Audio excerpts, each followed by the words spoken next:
Down through the years, there have been reports of unidentified flying objects. With the dawn of the space age, the frequency of these reports have increased. Many people believe that these UFOs are indeed space vehicles from outer space, manned by living creatures sometimes called humanoids. On rare occasion, actual contact with these creatures from space have been reported. But on Thursday night, October 11, 1973, the most dramatic and convincing UFO incident in history was reported. This report came from here in Pascagoula, Mississippi, a shipbuilding city of approximately 40,000 population. Just after dark, 43-year-old Charles Hickson and 19-year-old Calvin Parker, Hickson's nephew, were fishing from a pier on the Pascagoula River at the site of an old abandoned shipyard. Here now is what happened as reported by the Mississippi Press Register Friday, October 12th.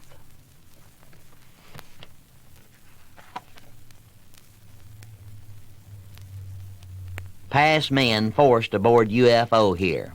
Weird creatures emerged from a hovering egg-shaped spacecraft and floated 1 foot in the air toward Charles Hickson and Calvin Parker, who were fishing. They took them by the forearms and floated them back into the spaceship, where they placed them on a table and used a gadget that looked like an eye to examine them. The creatures were 5 feet high, had pointed ears, 2 eyes, and a hole below the eyes. One of them made a buzzing sound. That was the statement 2 Pascagoula men told the Jackson County Sheriff's Office Thursday night. Hickson, 45, a foreman at Walker's shipyard, told officers that he and Parker, an 18-year-old relative, were fishing from the wharf on the Pascagoula River near the old shipyard south of the toll bridge shortly after dark. They told officers that the spaceship, which was described as being oblong or egg-shaped with a pulsating blue light, landed just above the water about 40 feet away. 3 creatures emerged from an opening in the front of the ship and moved across the water, they said. At this point, Hickson told officers, Parker fainted. The creatures moved up to him, Hickson, and took him, gently he said, by the forearms, and they floated him back into the opening of the spaceship. Their hands, he said, resembled pincers. Once inside the spaceship, he said they placed him on the examining table and used the eye to go over him head to toe. He said he had no sensations. He was not scared. Only one of the creatures made a sound, Hickson told officers, and it was a buzzing noise. The others remained silent. Apparently, Parker was also taken into the craft, but Hickson said he was not aware of where Parker was. The younger boy was still unconscious. After the examination, Hickson and Parker were taken back to the wharf where they had been fishing. Sheriff Fred Diamond, whose department handled the investigation, was convinced the men were telling the truth. Here is a report of the sheriff's investigation from the Mississippi Press Register. At first, the 2 decided not to tell anyone. "Ain't no use reporting this," Hickson said he told Parker. "Won't nobody believe us." But the 2 decided they had to tell someone, and they stopped at the Mississippi Press offices.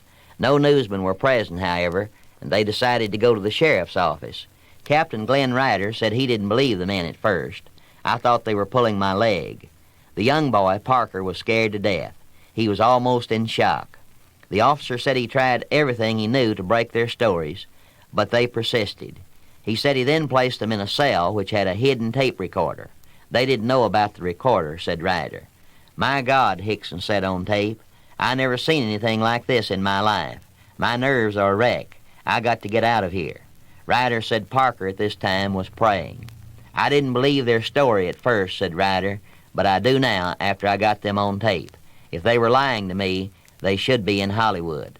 According to Sheriff Fred Diamond, they have decided not to make any more public statements. The sheriff said the 2 are willing to talk to federal officials. Diamond said they also said they would like to go to Jackson to take a lie detector's test.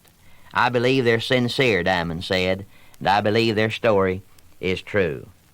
This news attracted interested scientists and UFO research experts from all over the world.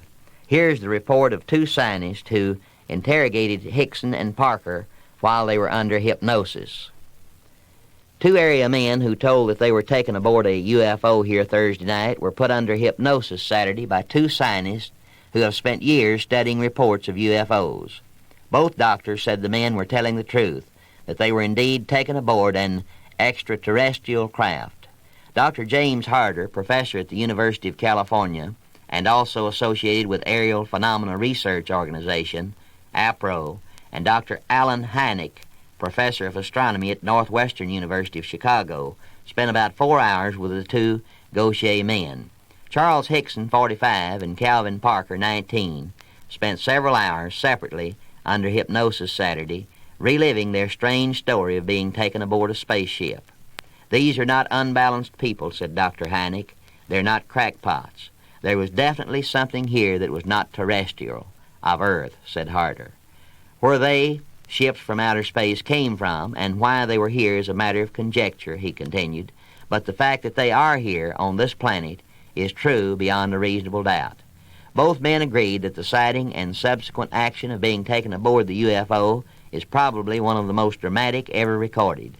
The doctors did not go into detail about the alleged spacecraft and pilots, but said the facts reported by the news media is substantially correct. They emphasized that as far as they're concerned, Hickson and Parker did see strange wrinkled creatures with pointed ears, slits for eyes, a sharp nose, and a hole below the nose. Dr. Harder said Parker and Hickson had faced experiences for which they were totally unprepared.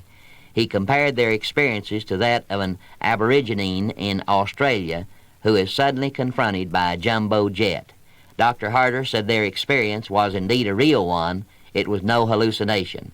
He said it would be practically impossible for the two men to simulate their feelings of terror while they were under hypnosis.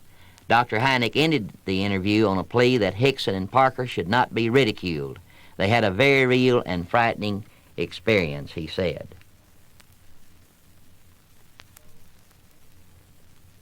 So, many people, and I would say most people here in the city of Pascagoula and the Mississippi Gulf Coast, are convinced that the men are telling the truth.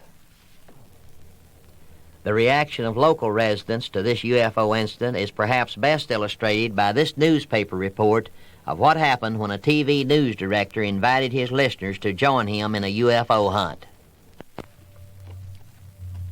Here's a report by the Associated Press of a traffic jam because of this UFO report. Police switchboards buzzed with reports of lighted objects blinking and blurring in the Alabama sky Wednesday night, while 3,000 Mobile area residents blocked Interstate 10 seeking a rendezvous with flying saucers.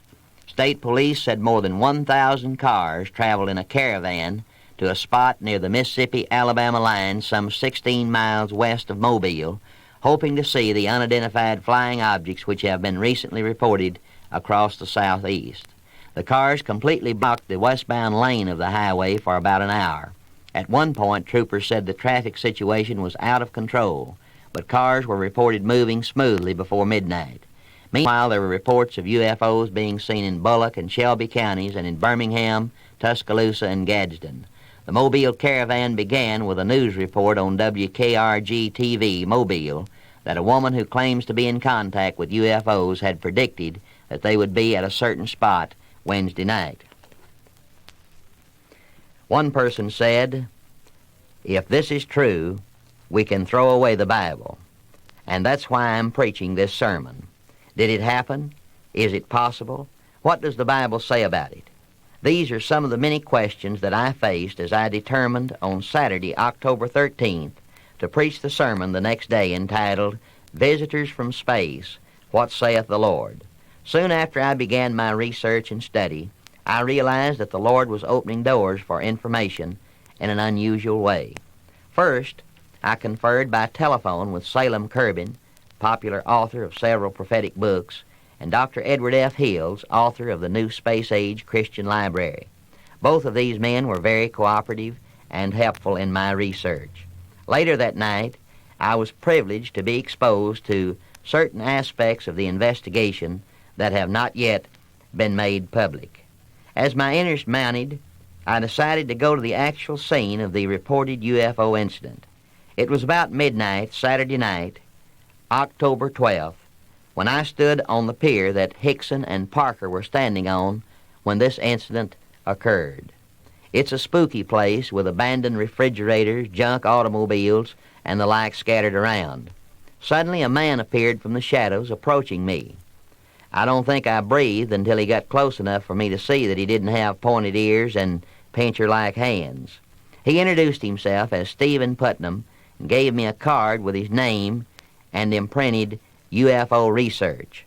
I could tell that he knew his subject well, having been investigating UFOs since 1950.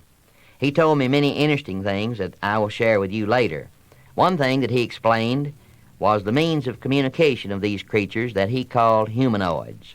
He said that his investigation indicated that these humanoids are creatures from space, communicated by thought process rather than by sound or sign. By that, he explained, as soon as we frame a thought, they receive the message. Armed with this information, and more that I will share with you later in the message, the facts of the case and the scripture text that I had studied began to take sermon form.